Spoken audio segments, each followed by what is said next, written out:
So, ROS in space. One small step for robot, one giant leap for robot kind. All right, I got some laughs in that one. Good times. All right. Good morning, everyone. Good morning. I'm Allison Thackston. I work for Oceaneering Space Systems as a contractor for NASA, and I have some exciting news. We have recently deployed ROS on our robot, Robonaut 2, in the International Space Station. So if any of you have contributed code to ROS, your code is now in space. But that's only part of what this talk is about. I hope you come away from this talk with an appreciation of ROS and how it can be applied in a real-world example. To do this, I would first like to start by giving you an overview of the Robonaut project, where we've been and where we're planning on going. Then I'll go over our software architecture and the challenges we face, although specific to space robotics, can easily be generalized to any challenging environment, otherwise known as outside of a lab.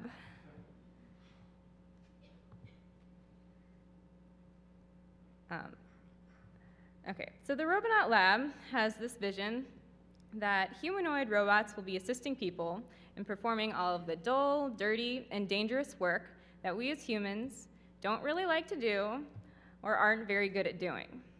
This is especially applicable for EVA or extravehicular activities the astronauts currently have to perform, which are extremely dangerous. It would be very beneficial to have a robot to help the astronauts in any way possible to limit their exposure to space. This could be in the form of the robot doing some site setup or some inspection, or maybe even performing some EVA tasks through teleoperation. So our lab has been playing around with this idea for a while, since 1997. Robonaut has gone through a series of reconfigurations throughout its life, but the Robonaut 2 project began in 2007 as a partnership with GM. They had a similar interest in creating a robot that was safe to be around and would help people do their jobs better.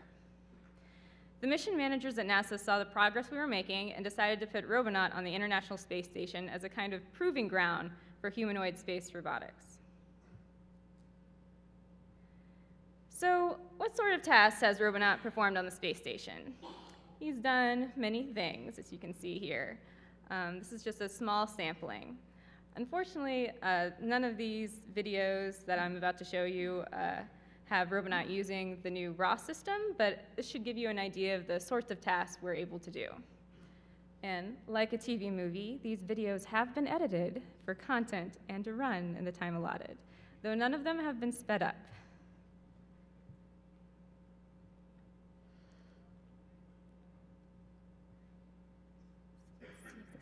Play? Yeah, okay. So we flew up a manipulation task board with him so he could practice interacting with the same sorts of controls that are on station. The station was designed with people and not robots in mind, so all of the interfaces are human-oriented. So we really had two choices. We could either build a robot with special end effectors for each individual task that we wanted him to perform, or we could make him have more generalized, dexterous, human-like hands. So as you can imagine, flying special end effectors would be very expensive. So we ended up with very human-like hands. Let's see if the video, I don't know why it's not playing very well.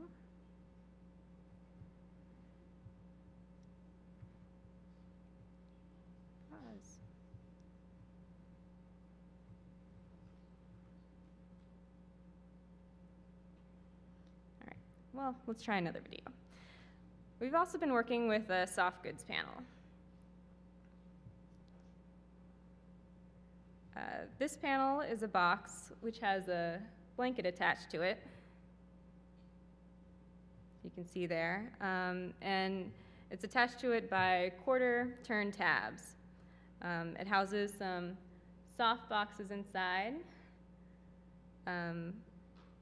Here, he's using vision to determine the state of the tabs. Not sure why it's not playing.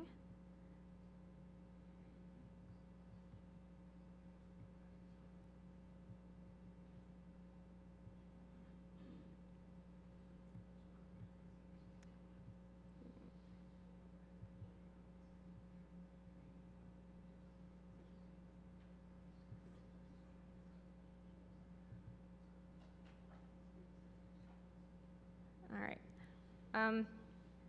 Well, we can go over the videos at the end if you want. Skip over this.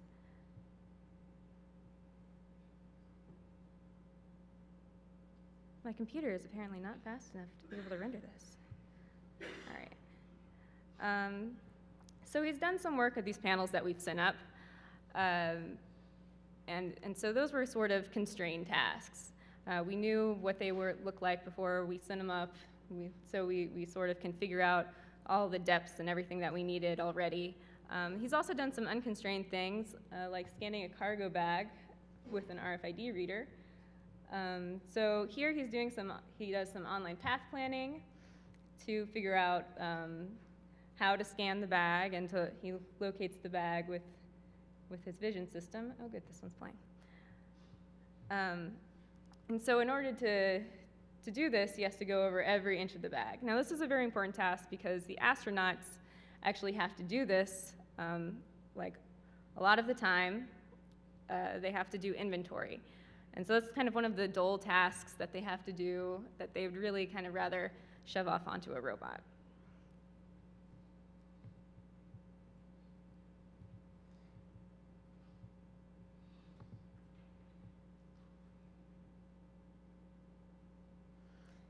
He's also done some soft good wipe manipulation, which is a pretty difficult task for a robot to do.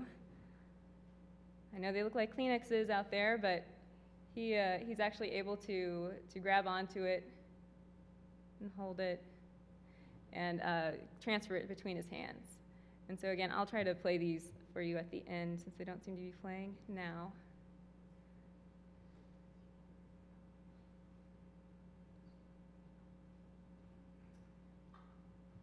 We'll skip over that.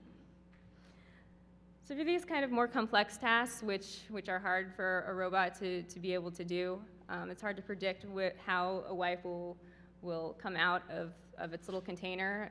In gravity, we know that wherever you grab it, it's going to fall down, and all of the folds are going to like kind of work themselves out. In space, you don't really have that nice thing that gravity does for you.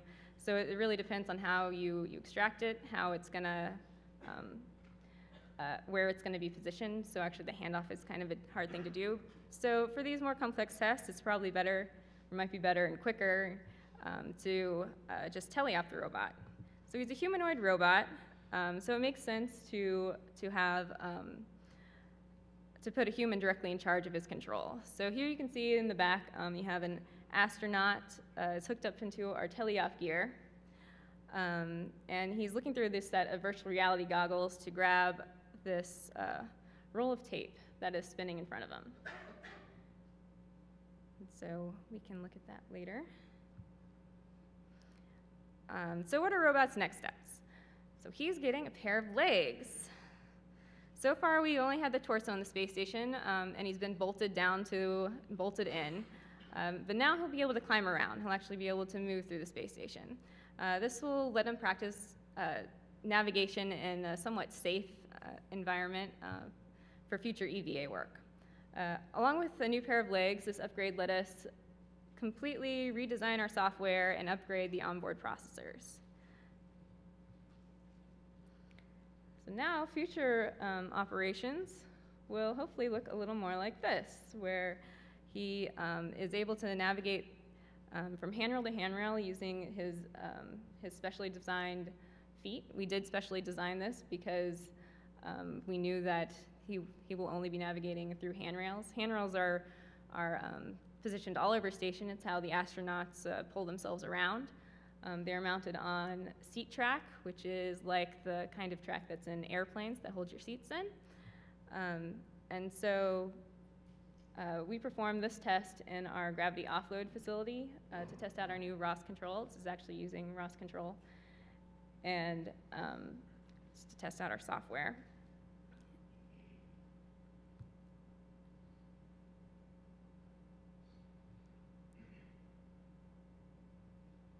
All right, so before I go into how we've designed our new software, I wanted to explain some of the shortcomings that we found with our old software. Robonaut 2 was first built upon VxWorks and Control Shell through Constellation. Now VxWorks is really great, real-time control, but Constellation, which ran our software, was no longer supported by the manufacturer. So, and we knew that our new architecture would have to satisfy a whole new set of safety requirements. So that meant we were going to have to almost completely rewrite it.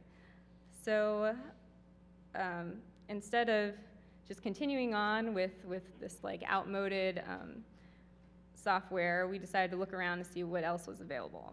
We also wanted to separate out the commanding and the GUI portions of our ground control software to make it more flexible. So we looked around what was available, and we were like, what is it that we want to do? We wanted to have modular architecture so that we could more easily leverage the research that was being conducted by our university partners and in the community. And ROS seemed to provide a lot of what we wanted. It provides standardization of types and interfaces, which facilitate collaboration. It is already set up as a component-based platform, and it had some really great tools for visualization, like RViz. The one thing we found that kind of lacked was real-time control. So for that, we decided to use ROS. This let us use a real-time kernel and guaranteed message delivery between components. The message types we use are all ROS message types, so they can all be piped out to a topic. So we have pretty good introspection there. ROS also provides some built-in error handling. And so by combining ROS and ROS, we were able to come up with this very flexible, robust, and kind of reliable system. So creating a robot for space really isn't that much different from creating a robot for industrial applications. There are concerns over random bit flips and other bad data, whether it be from radiation or something else. There are safety concerns that come along with working next to and with people.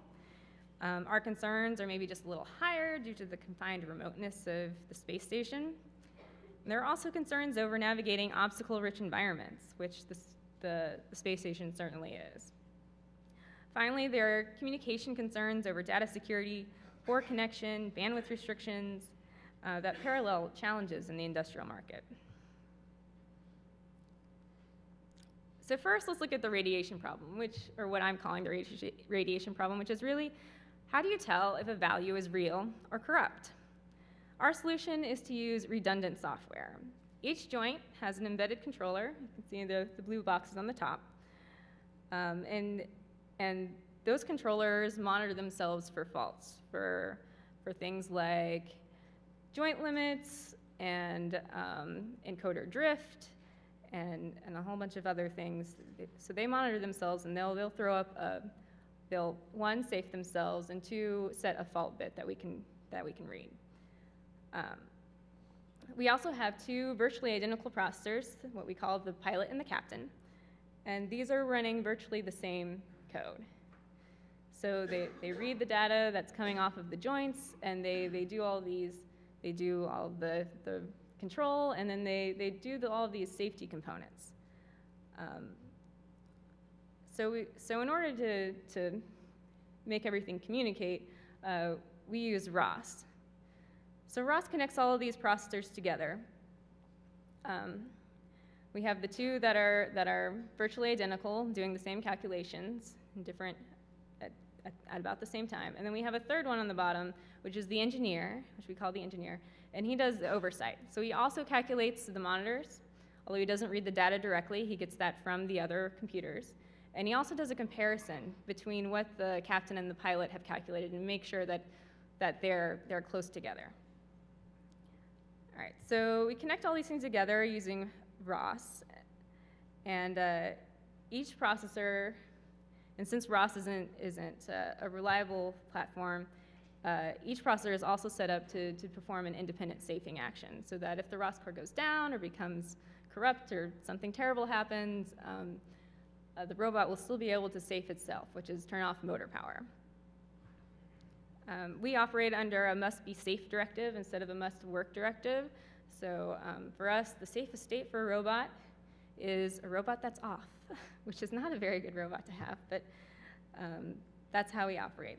So, so with that, we don't want to be off all the time. Using ROS to bridge processors like this comes with a sort of little caveat.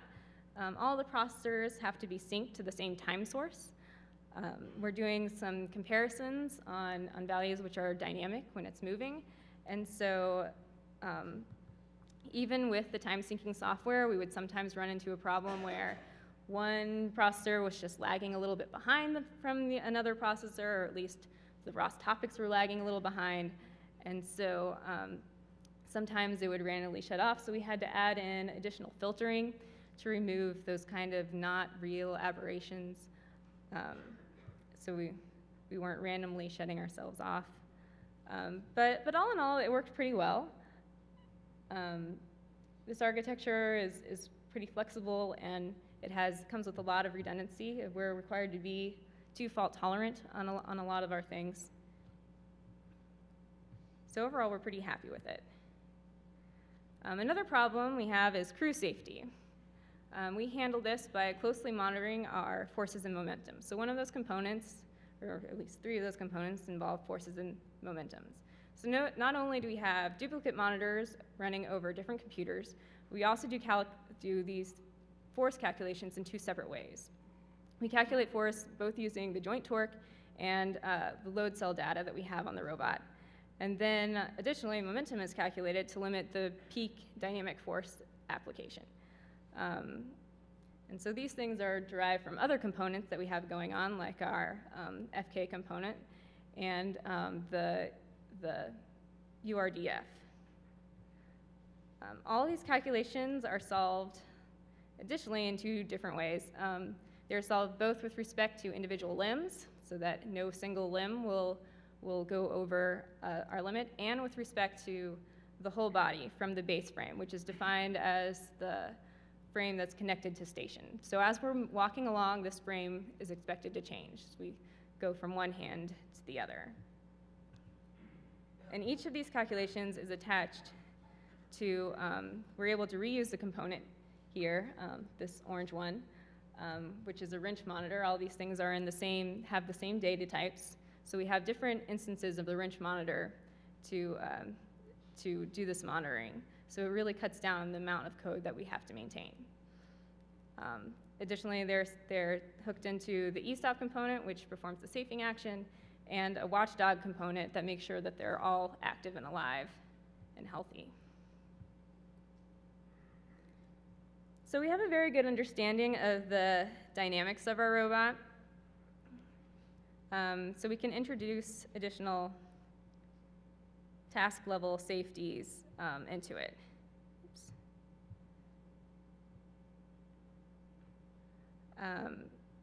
When we sense a larger force than we are expecting, we have the ability to control what we do. Our default action is to just stop.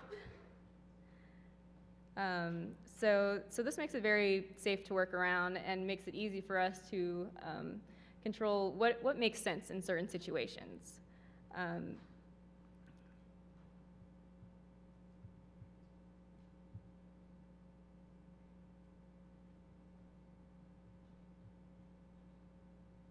Yeah, here you can see kind of smacked one of my colleagues, and then my colleague's actually able to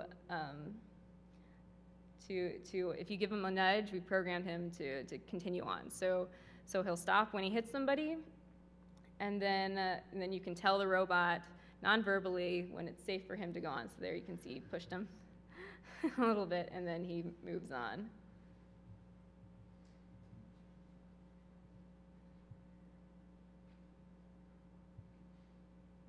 All right, so another problem is communication security. Since ROS doesn't inherently provide this yet, we had to have a way to guarantee that only approved computers and operators were allowed to command the robot. For this, we chose a very well-known open source VPN solution, which is OpenVPN. It provides secure point-to-point connections and has authentication and provides encryption, all the things that you expect from a VPN. So we also have the additional problem of a loss of signal and bandwidth restrictions on the ISS communications channels. Since we have to guarantee that the robot will work regardless of the communication to the outside world, it made sense to put the ROS core on the robot. However, we still wanted to be able to queue up nodes and supervisors and use our GUIs on the ground. We're on the ground, so it made sense to put a ROS core on the ground because you can't really do that unless you're connected to a ROS. So we ended up with this multi-master approach. This is a similar approach to that our partners took in the DARPA Robotics Challenge. So we were able to actually reuse their communication component, which really shows how flexible and usable ROS is, and how you can really generalize things to multiple robots. And so you can just tell one of the one node which topics that you want, and it actually does this communication over a back ZMQ channel to relay that information back and forth. And so doing it this way has allowed us to minimize the amount of time that we're spending on the ground while we don't have a connection to the robot, so we can actually queue up things and get some things in there quickly. And of course, the problem that I think ROS is very good at solving, which is introspection. So we really need to be able to easily troubleshoot and to command the robot remotely, since we can't physically touch it. So what we need is a large amount of feedback for troubleshooting purposes. So we actually use the robot monitor that ROS provides pretty much right out of the box. It was pretty easy to set up. All we had to do was make our ROS components output data onto a diagnostics topic, and then set up a diagnostic aggregator, and we get this nice little GUI that shows us what happened. So if something happened and one of the monitors threw up a flag and we stopped, we can go back and look to see which monitor it was, what value that it saw, and we've programmed it to additionally tell us what order like faults happened in, because a lot of times when you throw off motor power, a whole bunch of other faults happen after that, just because that's how because of the ordering of how motor power gets thrown off. And so this lets us really dig into what happened and why. We also use our cute GUIs. We've created several of our own for monitoring. You can see in the bottom left, we have a CPU monitor. It monitors the temperature of our CPUs, because that's something we're very concerned about, and our memory usage, so we'll know if we're pegging anything out. We also have command and control GUIs. You can see the state of the robot and be able to control the state of the robot. So here he's perfectly parked. We also tend to use the plotting tool and the image viewer quite a lot, and of course, RViz. So this is what our overall view of the architecture looks like. We've got the embedded joint controllers on the left. That gets fed into a RoboNet component, which does all of our I/O, which then goes into a joint API, which converts those I/O values into things that are reasonable, interprets them, and tells us whether or not there are any faults, and repackages them in ways that are better for the rest of the software to interact with.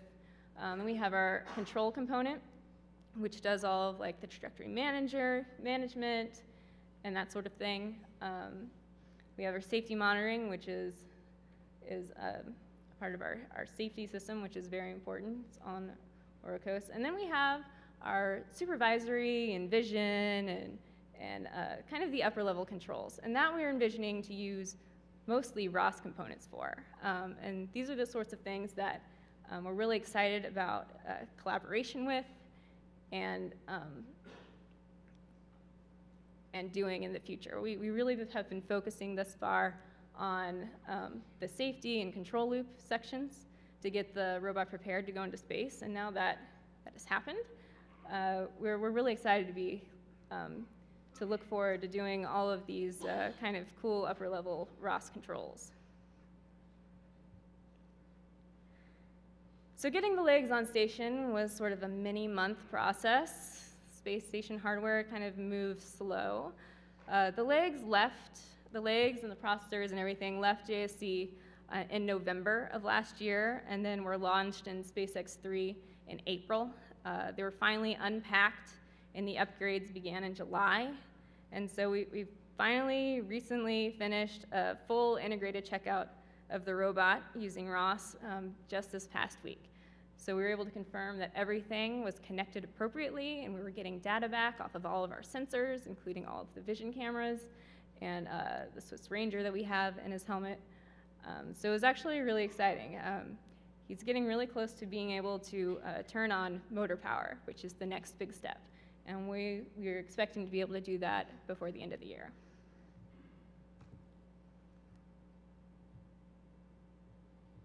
So doing this major robot surgery in space is not without its challenges.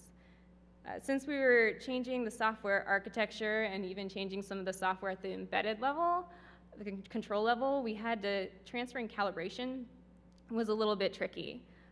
Some calibration numbers could only be discovered on the actual hardware, so we had to do some live calibration, which was a little bit tricky and a little scary. These upgrades were performed by a trained crew member, but he wasn't any sort of expert on robotics. So all of the installation steps that we had to be very detailed, and a very limited amount of troubleshooting could really be done by the installer. Additionally, some pieces of the software configuration were not yet known or changed between when we packed everything up for flight and when we actually installed them. I mean, because there was such a long lag there. So we had to work through some of those procedures with, and sometimes with a very short turnaround.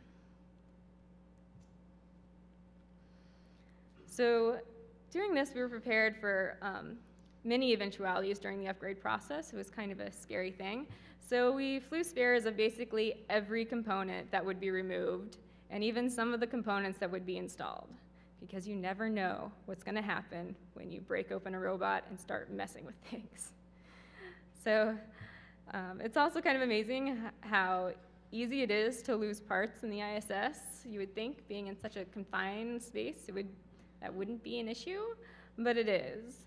So for example, if you were doing some work and you dropped a screw on the ground, one, you'd know you lost it because you heard it hit the ground, and two, you would know where to look. You would look on the ground to find it.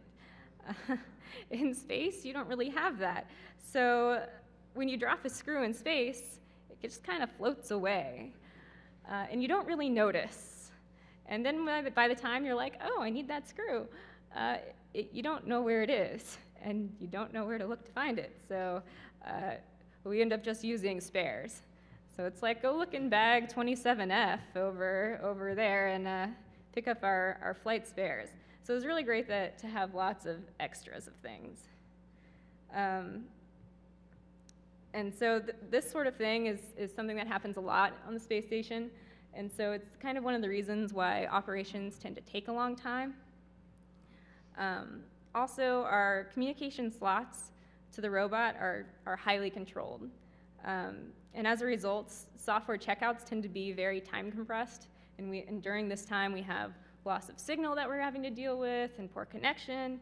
And so it's really nice to have, if one command doesn't work right away, to have a whole bunch of other ones like set up and already ready to go, which is one of the main reasons why we decided to go with the multi-master approach. We could set them up while we didn't have connection to the robot, and then as soon as we had connection back, we can just like fire them off real quick.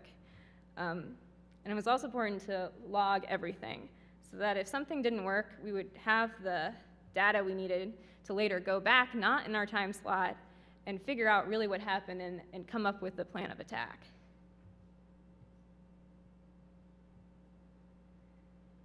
So now that the robot has a pretty good software baseline on it, we can more actively investigate the higher level and supervisory and task level types of controls. And this is, like I mentioned, the kind of thing we're really excited about doing in collaboration with other businesses and universities and the community. For example, recently Trask Labs has been working with us to make the robot dock with the seat track. So all those handrails, like I mentioned, are attached to seat track things, and he has little nubs on the end of his grippers that are designed to interface with them. We've also had an open source competition through Topcoder to detect the buttons and switches on one of our task panels. And now that we have this new software architecture, we can actually test it out on the robot and fly it into space. So we're really excited about that.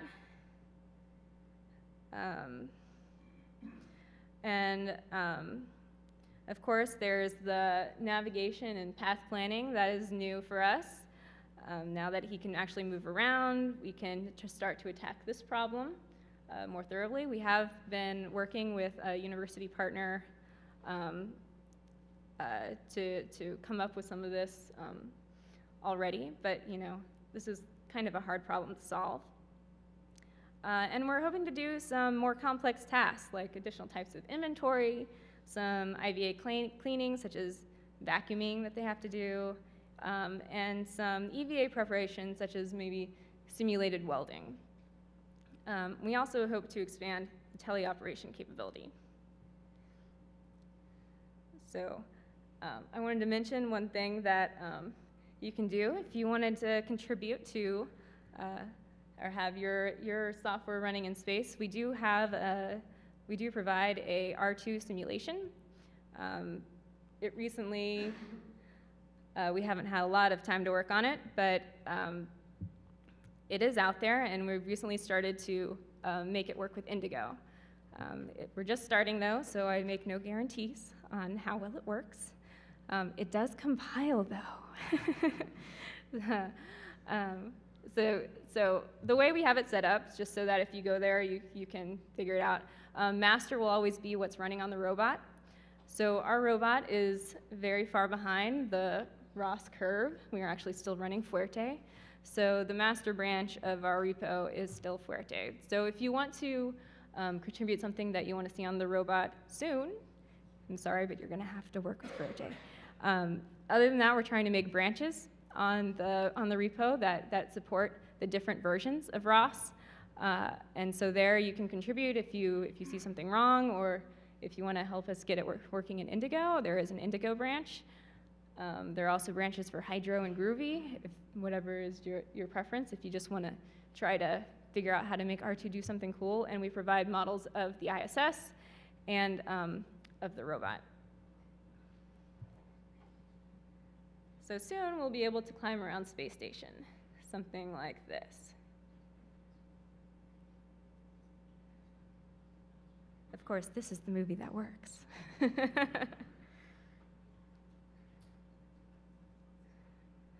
So here he's bringing a cargo bag to a crew member, walking around on the handrail.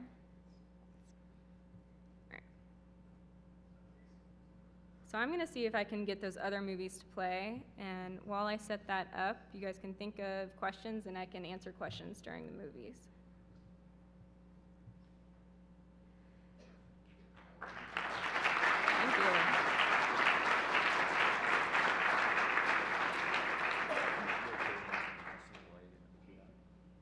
Sure. So, does anyone have any questions?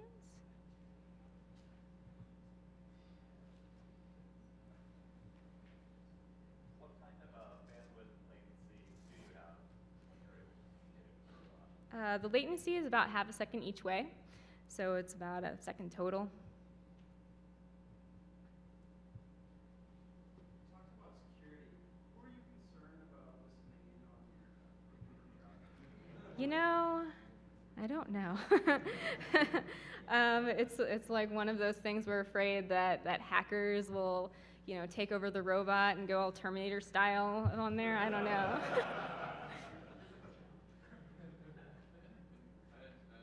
critical related question. You said you were using only 256-bit VPN when the standard for basic enterprise VPN is much higher. Even if you're using OpenVPN, it doesn't mean why you're using only 256. Actually, I'm not sure what level. Oh, I'm sorry. The question was why are we only using 256-bit encryption? And I'm not entirely sure what level of encryption we are using. I wasn't the one that set that up, so I'm afraid I'm not an expert on that. Any plans to have it read lips?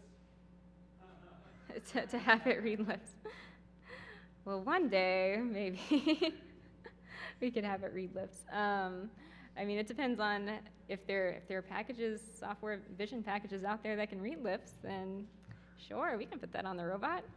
I don't think we're there yet, but. So I was curious more about the hand. So I will not detect to develop how much does it have synergies, how many movements, independent movements can it do, or something like that. Okay, so the question was about the hands. What motions can it do? It's almost about as dexterous as a human hand. Each of the fingers has 3 divisions. The forefinger and the middle finger has 3 degrees of freedom. The secondary, or the ring and the little, each have 2. They're a linked mechanism. The thumb has 4, so which allows us to actually reach our ring finger. We can't quite reach our pinky, so he does have a very wide range of motion.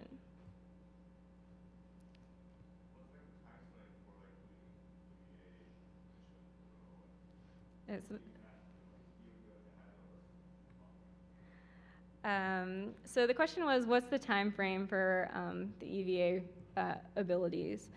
And the answer is, it depends on funding. So probably, I don't really know. It will depend mostly on what sort of funding we get.